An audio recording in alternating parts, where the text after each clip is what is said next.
กราบนมัสการอาจารย์ทุกรูปครับสวัสดีเพื่อนสามเณรทุกรูปเจริญพรญาติโยมทุกท่านพระสัมมาสัมพุทธเจ้าได้สอนไว้ว่าผู้ที่มีชีวิตแม้เพียง1 วันแต่เต็มไปด้วยการสร้างบุญสร้างบารมี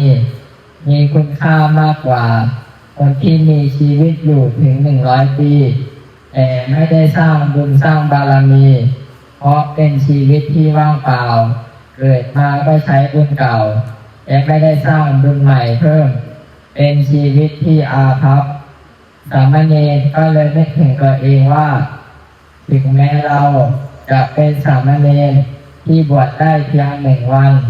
แต่ก็ได้มีการฝึกฝนอบรมตนเองตั้งแต่ตื่นนอนจนเข้านอนทำได้บ้างไม่ได้บ้างตามภาษาของเด็กแต่ก็ได้ถือว่าเป็นชีวิตที่มีคุณค่าได้บุญตั้งแต่เช้าได้เรียนรู้สิ่งต่างๆที่ไม่เคยทำตอนอยู่ที่บ้านได้ขจัดกิเลสคือความเศร้าหมองในใจให้น้อยลงให้ตัวเราและคนที่เรารักได้บุญกับเราไปด้วยความเศร้าหมองสรรพการโดยย่อก็คือ 1. โลภะอยากได้นู่นอยากได้นี่อยากได้นั่น 2. โทสะขัดใจไม่ได้ดั่งใจเบื่อเซ็งน้อยใจ 3. โมหะคือ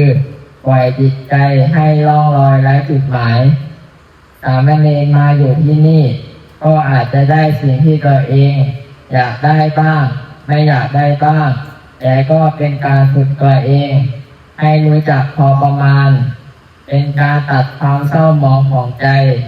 ไปในทุกๆกิจกรรมเหมือนญาติโยมที่มาถวายทานในวันนี้ก็ตั้งใจนำทรัพย์มาถวายแปลเปลี่ยนเป็นภัตตาหารให้กับพระภิกษุสามเณรเป็นผู้มีคุณธรรมคือ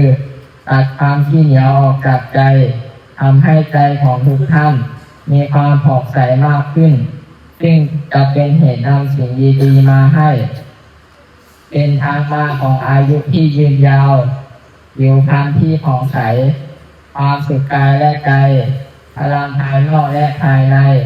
ก็งดงามปฏิภาณไหวพริบเฉียบคมสามเณรจึงขออนุโมทนาบุญกับญาติโยมทุกท่านมาณโอกาสนี้ด้วยนะท้ายที่สุดนี้สามเณรก็ขอให้ทุกท่านมีความสุขความเจริญที่สิ่งใดในทางที่ดีก็ขอให้สมความปรารถนาให้มีดวงตาเห็นธรรมวิบากกรรมวิบากมารให้มาลายหายสูญบุญศักดิ์สิทธิ์คอยเกื้อกูลให้ชีวิตบริสุทธิ์บริบูรณ์ตลอดไปทำอันใดที่พระสัมมาสัมพุทธเจ้าท่านได้บรรลุก็ขอให้ได้บรรลุธรรมนั้นได้สำเร็จสมปรารถนาในสิ่งดีงามจงทุกท่านทุกประการเทอญยะถาวาลิวหาปุราปาริปุเรติสาคาลังเอวะเมวะอิโตทินังเปตานังอุปกปติอิชิตาปฏิตังตุมหังคิปะเมวะสมิชตุสัพเพปุเรตุสังกปาอันโทปนาลโสยะธามณิโชติอาโสยะธา